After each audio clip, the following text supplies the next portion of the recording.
কথাগুলো একটু মন দিয়ে শুনুন। মুজিবুর রহমানকে হত্যা করা হয়েছে, মাদ্রাসার ছাত্র নেই। জিয়াউর রহমানকে শহীদ করা হয়েছে, মাদ্রাসার ছাত্র নেই। হলিয়ারটিদের হামলা করা হয়েছে, মাদ্রাসার ছাত্র নেই। খাদিজাকে কুবিয়ে রক্তাক্ত করা হয়েছে, মাদ্রাসার ছাত্র নেই। ঐশীর মতো কুলাঙ্গার মেয়ে যে নিজ বাবা মাকে কুবিয়েছে, সেখানেও মাদ্রাসার ছাত্র নেই। সাগর রুনিকে গলা কেটে হত্যা করেছে, মাদ্রাসার ছাত্র নেই। প্রেসিডেন্ট এরশাদের রহস্যময় মৃত্যুর পিছনেও মাদ্রাসার ছাত্র নেই।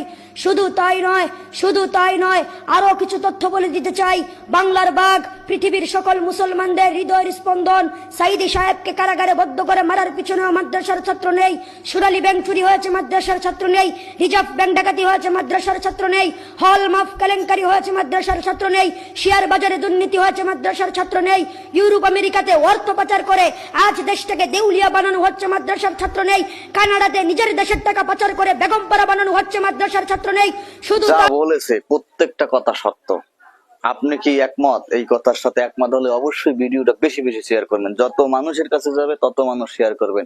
এটাই ইতিহাস বাংলাদেশের।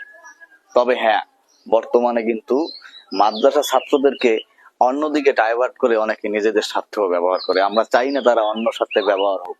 মাদ্রাসার ছাত্ররা আসলেই বাংলাদেশের এখন রত্ন। মিজানুর রহমান আজাহারি, তারপরে শায়েক আহমদুল্লাহ, সাইফুল্লাহ, এরকম অসংখ্য আছে। তাদের দিকে তাকালে কিন্তু সেই প্রমাণ আমরা পাই। কি বলেন আপনারা?